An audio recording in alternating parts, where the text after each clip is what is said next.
પુરુષોત્તમ માસ પુણ્ય ફળ કમાવાનો મહિનો છે, તો આ મહિનામાં શું દાન કરવું જોઈએ, કઈ કઈ વસ્તુનું દાન કરવું જોઈએ એ સંપૂર્ણ આપણે જાણીએ. ભૂલ્યા વગર મિત્રો આટલું જરૂર કરજો. આવા જ રહસ્યમય વિડિયો માટે આ ચેનલને સબસ્ક્રાઇબ કરવાનું ભૂલતા નહીં. પુરુષોત્તમ માસમાં દાનનું ઘણું મહાત્મ્ય છે. તેમાંય ખાસ કરીને 33 વસ્તુ દાનમાં દેવાય છે. પુરુષોત્તમ માસ પૂર્ણ થાય એ પહેલાં તે 33 વસ્તુ કઈ છે તે આપણે જાણી લઈએ.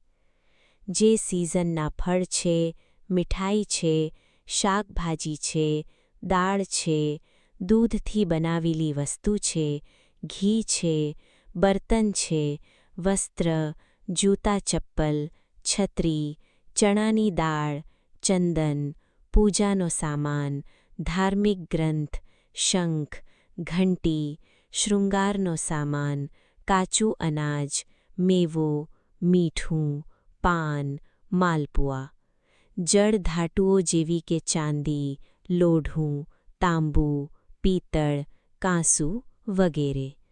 આ ઉપરાંત સામર્થ્ય અનુસાર દાન પણ દઈ શકાય છે.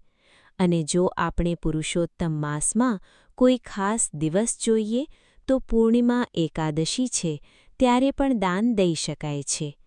એક સાથે પણ દાન દઈ શકાય છે અને અલગ અલગ રીતે પણ. અને જો આ કંઈ દાન ન દઈ શકીએ તો પક્ષીઓને દાણાચરણની વ્યવસ્થા કરવી, ગાય માતાની સેવા કરવી, જરૂરિયાતમંદને દાન પુણ્ય કરવું. આમ કરવાથી પણ પુરુષોત્તમ માસમાં દાનનું પૂર્ણ લાભફળ પ્રાપ્ત થાય છે. પુરુષોત્તમ માસની રોજની કથાઓ તમને આ ચેનલમાં સાંભળવા મળશે. માટે ચેનલને સબસ્ક્રાઇબ જરૂર કરજો. વિડિયોને શેર જરૂર કરજો.